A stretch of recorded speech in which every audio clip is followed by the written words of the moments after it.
metabólicas. Comenzamos ahora con la segunda parte de nuestra clase. Esta clase está sobre todo centrada en el ciclo de Krebs, pero antes de eso vamos a repasar algunos pasos metabólicos importantes para ingresar a Krebs. La bibliografía de esta clase es el capítulo 12 de nuestro libro Feducci y el 13 del Blanco. Vamos a repasar un poquito lo que ya venimos conociendo, cómo todas las distintas biomoléculas van subdividiéndose en moléculas más pequeñas, más simples, y todas estas moléculas van a poder ser utilizadas para formación de energía celular. Dentro de la mitocondria sucede un grupo de reacciones que principalmente van a estar centradas en la obtención de energía. Y aquí vamos a iniciar hoy la descripción de los procesos metabólicos a partir del piruvato que ingresa a la mitocondria. Estos procesos mitocondriales se dividen en tres etapas, donde vamos a tener una primera etapa en la que las macromoléculas van a ser fragmentadas y degradadas a un compuesto muy importante llamado acetil-CoA, que va a ser un compuesto con solamente 2 carbonos en su cadena. Aquí van a llegar distintos pasos metabólicos, distintos ejes que van a originar este compuesto protagónico que es el acetil-CoA.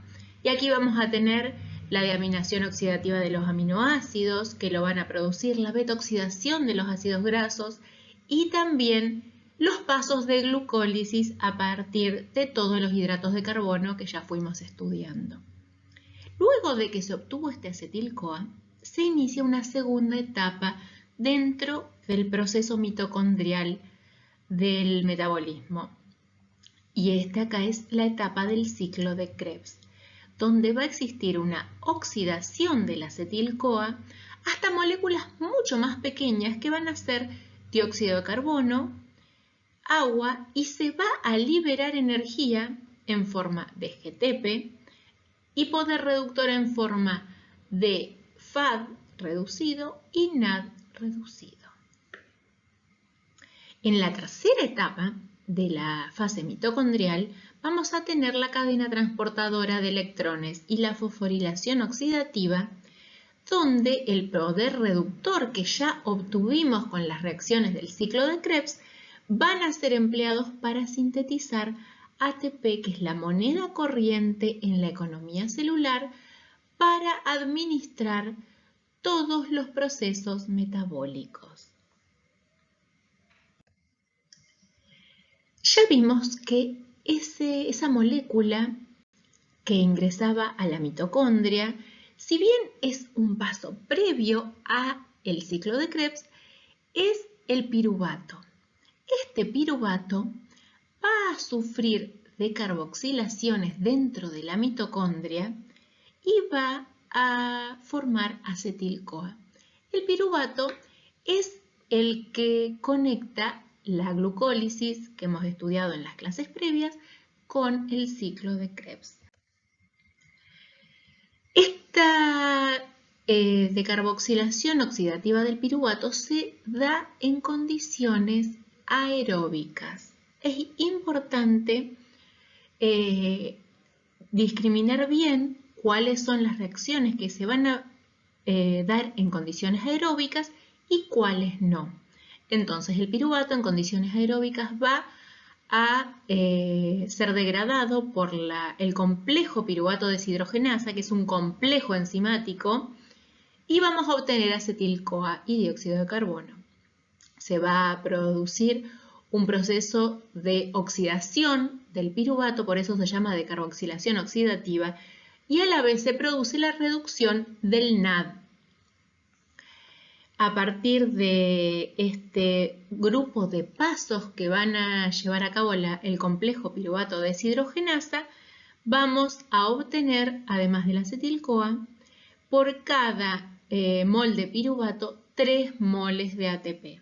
ya vamos a explicar en detalle de dónde salen estas cuentas, pero es importante recordar y analizar en cada una de estas reacciones los equilibrios energéticos. El complejo piruvato deshidrogenasa está formado por 3 enzimas. Una va a ser la piruvato decarboxilasa, que usa como coenzima el pirofosfato de tiamina, que ya lo conocemos, es la vitamina B1, y va a cumplir una función de eliminación del carbono del piruvato para originar una molécula de un aldehído transitoria. Esta molécula va a actuar sobre esta molécula una segunda enzima del complejo, que es la dihidrolipoil acetilasa, donde las coenzimas que participan van a ser ácido lipoico y coenzima A en estado reducido, y va a transferir este aldehído a la molécula de coenzima A, que se oxida originando acetil-CoA. La tercera enzima que actúa dentro del complejo enzimático de la piruvato deshidrogenasa es la dihidrolipoil deshidrogenasa. Los cofactores que intervienen en la acción de esta enzima van a ser el FAD y el NAD. Y aquí se produce una oxidación de este lipoato con transferencia de hidrógenos al FAD primero y luego al NAD, donde se van a reducir estos compuestos, que son intermediarios de la cadena respiratoria, y esto va a alimentar a la cadena respiratoria de electrones que se da dentro de la mitocondria. La acción de esta enzima, de este complejo multienzimático piruvato deshidrogenasa, va a estar dado a diferentes puntos donde va a activar su acción o mantenerla de manera inactiva, porque los requerimientos energéticos de la célula necesitan que en ese determinado momento la enzima no produzca más decarboxilación oxidativa del piruvato.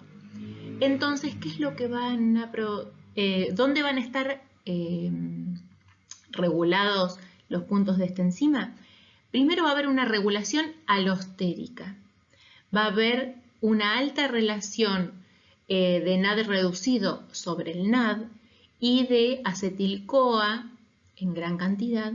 Va a mantener inactiva la enzima. Cuando las concentraciones de acetil-CoA disminuyen, esta enzima se activa. Va a haber también un control hormonal por parte de la insulina, que va a manejar de manera hormonal, porque es la hormona que maneja el metabolismo de los hidratos de carbono. Entonces va a actuar directamente sobre la enzima. Y va a haber una modificación covalente donde la enzima fosforilada va a ser la enzima inactiva. Y cuando pierde el fosfato, va a ser la enzima activa. Recordemos de la decarboxilación oxidativa del piruvato. Estos conceptos claves. Va a tener lugar en el interior de la mitocondria. Se genera una molécula de NAD reducido por cada decarboxilación de piruvato, y la piruvato deshidrogenasa es una enzima fuertemente regulada por la concentración del NAD reducido y de acetil-CoA.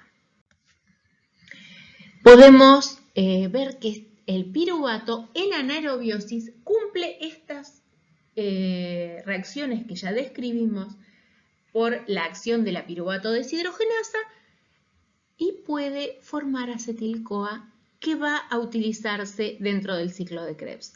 Pero, ¿y si no hay condiciones aeróbicas y estamos actuando en baja concentración de oxígeno? ¿Hay alguna vía alternativa? Sí, existen fermentaciones que van a ser destinos diferentes dentro del mapa metabólico. Vayamos relacionando todas estas distintas vías metabólicas que interactúan en distintas condiciones dentro de la misma célula. Entonces, en condiciones anaeróbicas, con baja cantidad de oxígeno, va el piruvato a tener un distinto destino. Por un lado vamos a tener la fermentación láctica, que va a ser una reducción del piruvato a lactato, por la acción de una enzima que se llama lactato deshidrogenasa y por la oxidación del NAD reducido, va a ser una reacción redox, el piruvato se reduce, el NAD reducido se oxida, y estas fermentaciones van a ser rutas metabólicas que permiten reciclar NAD que fue gastado en la vía glucolítica. Esta enzima, por otro lado, interviene dentro del citoplasma en condiciones anaeróbicas. Entonces, va a ser una opción en condiciones en las que no se pueda obtener la cantidad de energía necesaria o disponible a través del ciclo de Krebs para poder metabolizar el piruvato. Otra fermentación que se da, que no es tan frecuente en el ser humano, sino que se da sobre todo en levaduras y en algún tipo de bacterias, van a ser las fermentaciones alcohólicas. En estos organismos unicelulares que no tienen mitocondrias, va a darse la fermentación alcohólica por acción de un complejo enzimático que va a estar formado por la piruvato deshidrogenasa y la alcohol deshidrogenasa. Entonces, estas dos reacciones consecutivas van a permitir de piruvato perder un dióxido de carbono y pasar a acetaldehído y a su vez oxidar un NAD reducido y pasar a etanol más NAD. Estas reacciones son utilizadas también en procesos industriales. Pero ya venimos mencionando varias veces el ciclo de Krebs. ¿Quién fue Krebs? Hans Adolf Krebs, un bioquímico alemán que nació en 1900, que en 1937 describió un ciclo celular que pasaba por muchos intermediarios y que permitía obtener energía para el funcionamiento de las células. Y este ciclo y muchas otras investigaciones lo llevaron a ser el Premio Nobel de Fisiología y Medicina en el año 1953. Entre otros hallazgos de este bioquímico, también se encuentra el ciclo de la urea, que lo vamos a estudiar más adelante, y que también conecta el metabolismo de los aminoácidos con la formación de la energía y con el desecho de la parte inútil de las proteínas. Pero ahora concentrémonos en el ciclo que lleva su nombre. Todos lo vamos a conocer y lo vamos a nombrar como ciclo de Krebs, en honor a este científico.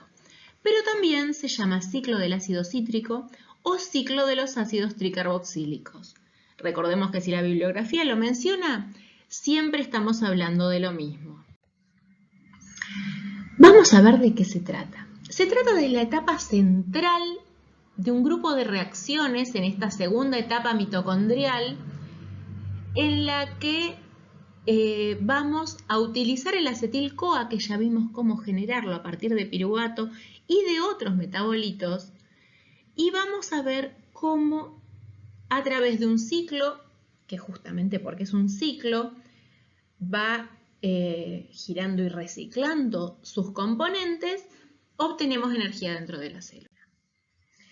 En este ciclo, la acción acoplada del ciclo de Krebs y de la cadena respiratoria va a hacer que sea la principal fuente de energía metabólica de las células, donde vamos a tomar cadenas carbonadas que vienen de distintos compuestos que forman parte de la economía celular, que se pueden haber ingerido por los alimentos o que también formaron parte de distintas partes de los compuestos de distintos tejidos, por ejemplo, proteínas, lípidos, hidratos de carbono, cuerpos cetónicos y varios más. Ya vamos a poder describirlos a todos, pero cada uno de estos van a ingresar, van a generar poder reductor a través del NAD reducido, van a degradarse a dióxido de carbono, van a generar también GTP y van a generar FAD reducido. Ahora lo vamos a describir, no era tan simple como la diapo anterior. Este es el ciclo de Krebs que vamos a tener en todos los libros, que es importante que conozcamos y reconozcamos cada una de sus reacciones metabólicas, que conozcamos y reconozcamos cada uno de los intermediarios que van formando parte de nuestro ciclo y de las enzimas que hacen que estos intermediarios vayan pasando de un compuesto metabólico a otro. Por lo tanto, todo esto es importante que ustedes lo conozcan muy bien.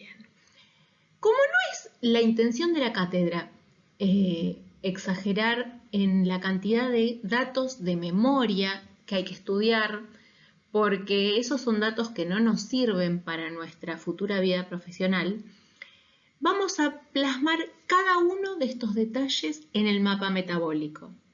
Y observemos que podemos en el mapa metabólico también poner los compuestos químicos y si los miramos con detenimiento, vamos a ver cómo en el primer paso de condensación, un acetil-CoA que tiene 2 átomos de carbono, se une con un oxalacetato que tiene 4, y estos 4 átomos de carbono van a formar un citrato con 6 átomos de carbono.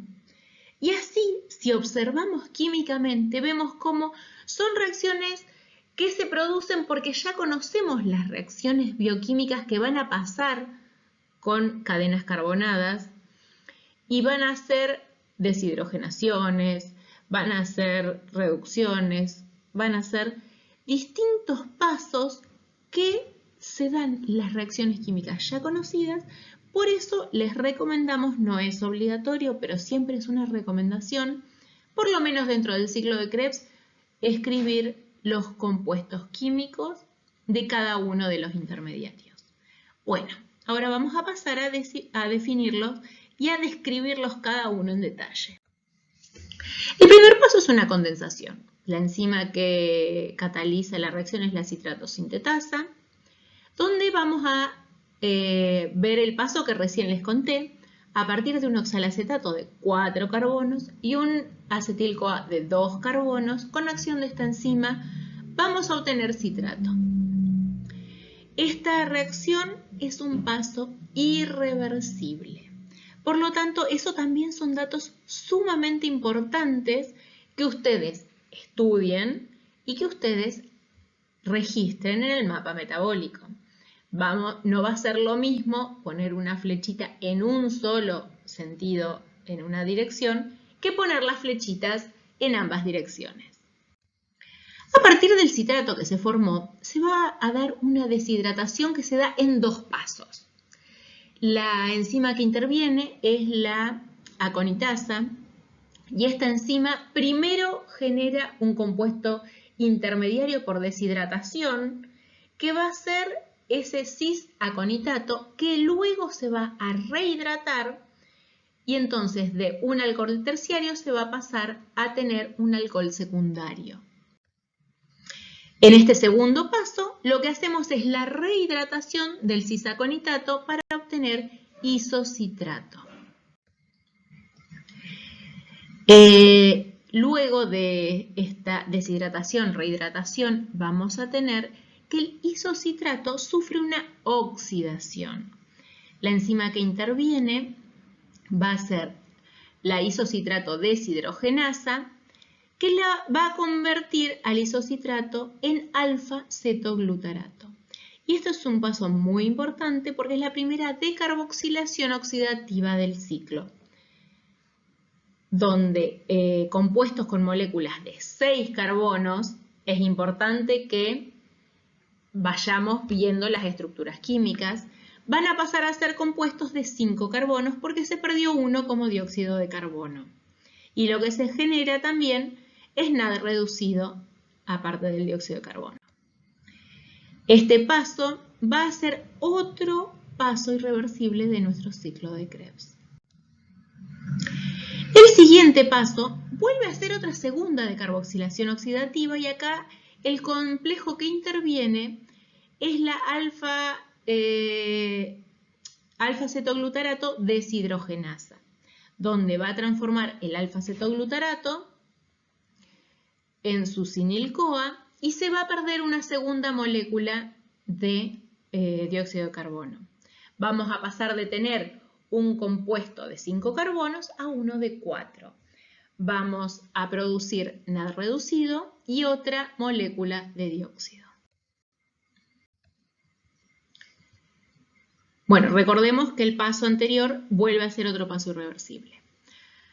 Ahora tenemos el succinil-CoA. Y esta succinil-CoA sintetasa lo que va a hacer es una fosforilación a nivel del sustrato, donde se produce la ruptura del succinil-CoA y se sintetiza GTP.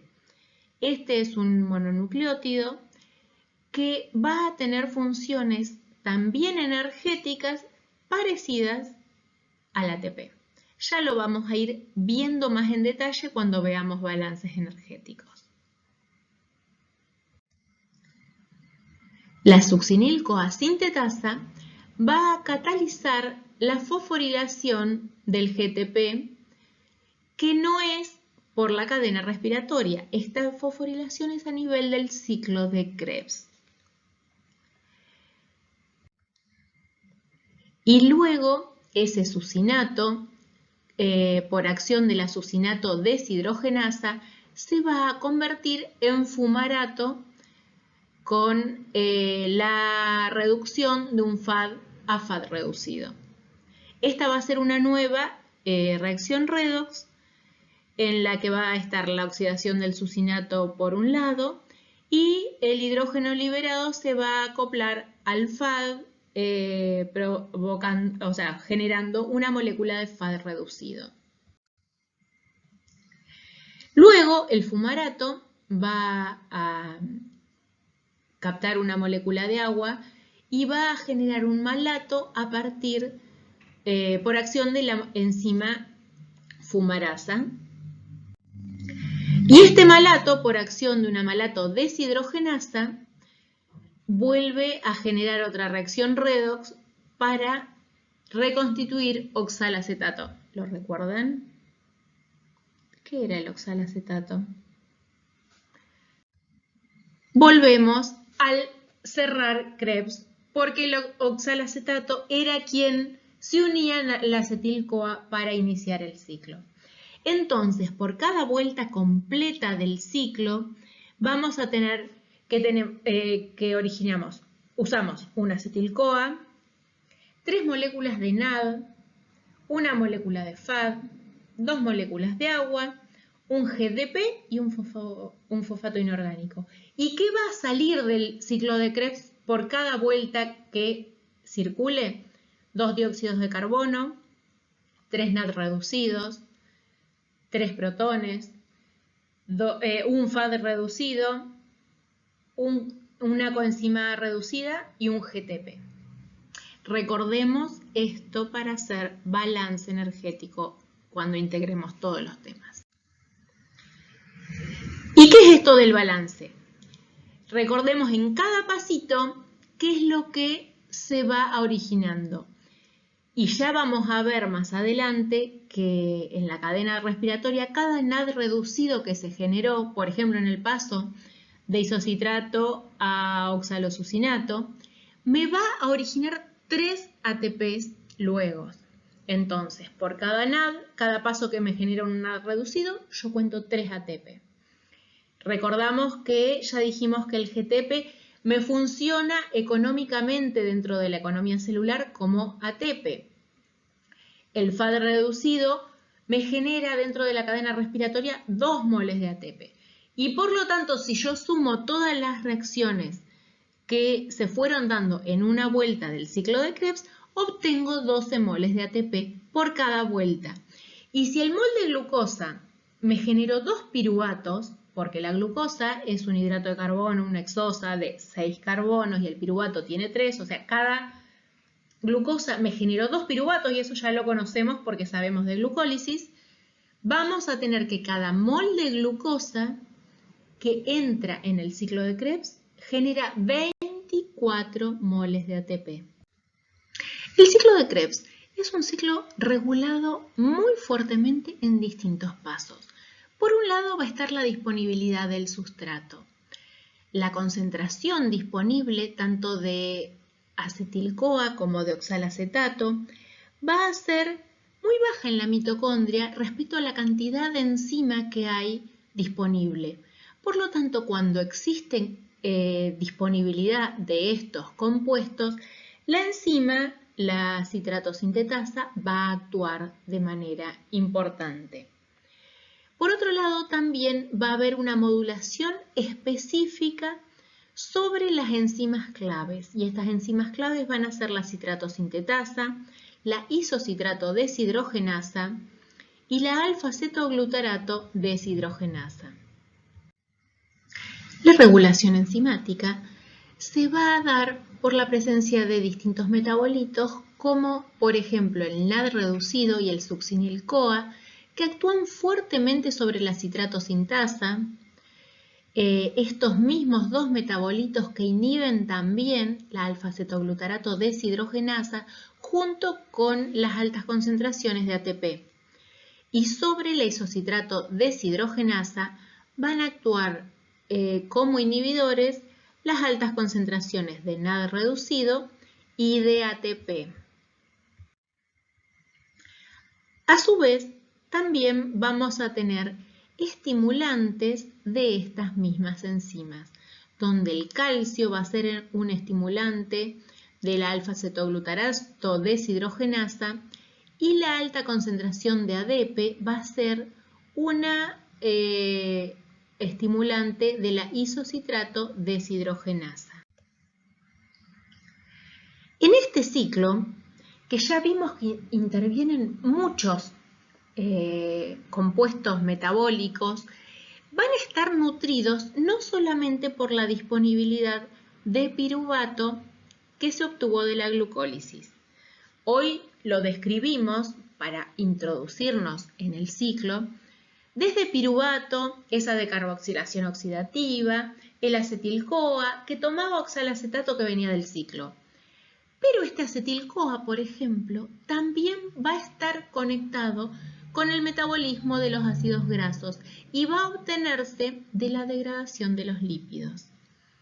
Vamos a tener otros intermediarios como el alfa-cetoglutarato que se va a obtener por reacciones de transaminación a partir de los aminoácidos de las proteínas.